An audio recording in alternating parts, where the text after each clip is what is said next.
A Windy Day by Mary Jeffries. A wind blew up one morning and joined us in our play, chasing us around the playground and blowing our ball away. It whistled at the window and bustling quickly through, found our teacher's pile of papers and blew and blew and blew. Then everybody scrambled and we heard our teacher shout, "Quick! Shut the doors and windows and keep that wild wind out!" Hello, it's Emily. Welcome to my performance poetry library. Now, today is a very fun poem called A Windy Day by Mary Jeffries. It's suitable for someone who's just beginning, starting out on level 1 on their speech and drama poetry speaking journey. I really enjoy this poem because it's got lots of action and energy, and I can really relate to what's going on in the poem, because when the weather goes windy in real life and I see balls being blown about and children running about as well, and everything goes a little bit crazy and chaotic. And I also enjoy the poem because you get to be a character in the poem. You get to change your voice a bit and become the voice of a bossy teacher. So I like doing that part of the poem too. So let's break the poem down and talk about the different techniques we can use to bring the meaning and the mood of the poem to life. Make it a really fun and entertaining piece. We'll talk about our facial expressions, articulation, and using pace and pause to help bring the poem to life. So let's get started. Now, the words to our poem, A Windy Day, can be found in the description box of our video. And so make sure you have a look there and always have a really good read of the words in the poem, and make sure you understand both the story and some of the tricky words. So in the first paragraph, there are words joined, chasing, and blowing. In the second paragraph, there is a word called bustling, and bustling means moving about with a lot of energy and action. So that word is bustling. And in the third paragraph, you'll see a word scrambled, and that means moving about and just going in all different directions and going a little bit crazy. And so make sure you understand those little tricky words and then read the whole poem through a few times. Make sure you comprehend it and you understand what the story is all about, so that when you go to speak the words, you can make sure you bring the meaning across in a clear way. Well, let's have a look at how we can use facial expression throughout our poem. At the very start, look really shocked and excited that the wind has started to blow up and it's chasing you around the playground. And you might be show a little bit of disappointment as well, but when you say blowing our ball away. But you're not fully disappointed because you're more excited about the wind coming and whoosh, blowing all around. So let's try that first paragraph, focusing on our facial expression. 1, 2, 3. A wind blew up one morning and joined us in our play, chasing us around the playground, blowing our ball away. And then the excitement and the energetic facial expression can continue because the wind rushes into the classroom and starts blowing the teacher's papers all around. So you do a similar facial expression of excitement and shock and surprise. And then the biggest moment towards the end, then everybody scrambled.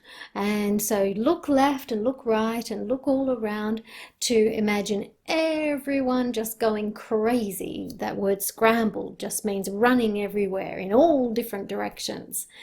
And then at the very end, on the last line, when the teacher starts to speak, change your face and look like a little bit bossy and a bit angry and annoyed because all the papers have been blown about.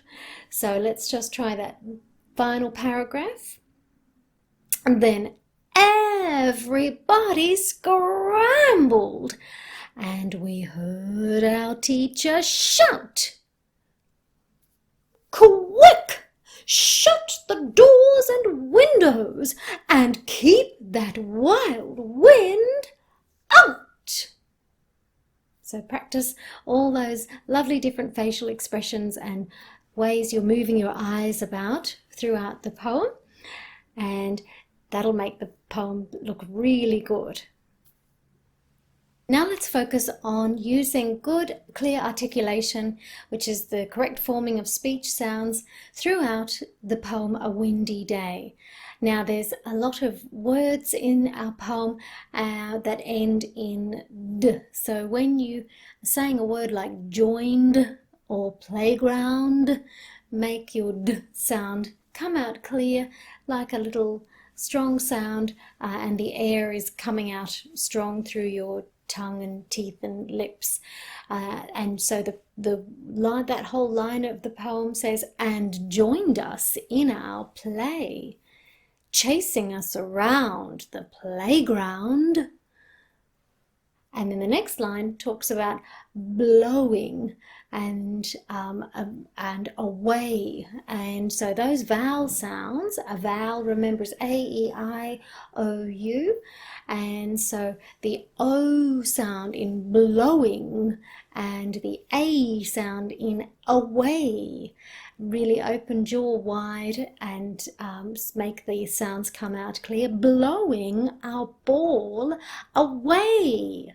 And then you can even make the vowel sounds slightly stretched out so that we imagine that ball really getting blown away. And then onto the second paragraph, it whistled, and then we've got that strong D sound, whistled at the window, and bustling, so you make the bustling nice and clear also. Found, and there's another strong D sound there, found our teacher's papers, and blue, and blue, and blue. And so making that ooh sound nice and clear. Then in the third paragraph, there are words ending in D and T. Scrambled, then everybody scrambled. So make that nice strong sound. And then we heard our teacher shout. So the D in heard and the T in out. Sorry, no, that was shout. Then everybody scrambled, and we heard our teacher shout, "Quick!" So that K sound in quick. Shut the doors. So the T in shut. And keep that wild wind out. So clear T on the very last word, out, and then clear D sounds on wild and wind. Now let's talk about how to incorporate different types of pace throughout the poem.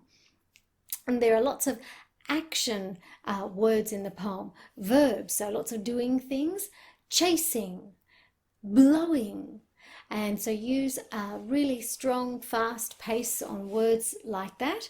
Whistled and bustling and scrambled. So you would speak a little faster pace on those parts. So throughout the whole poem, it's actually got a fairly sort of quicker pace to it, but you don't want to race through it and say the poem so quickly like that that the meaning of the poem gets totally lost and thrown away. And so find parts where you can be a little slower and stretch out some of the words. In paragraph 2, on the very last line, you can slowly speak those words and separate them with a pause. And blue, and blue, and blue. So say that line a little slower to sort of build it up a little bit more, so you're not racing through every single line at a fast pace.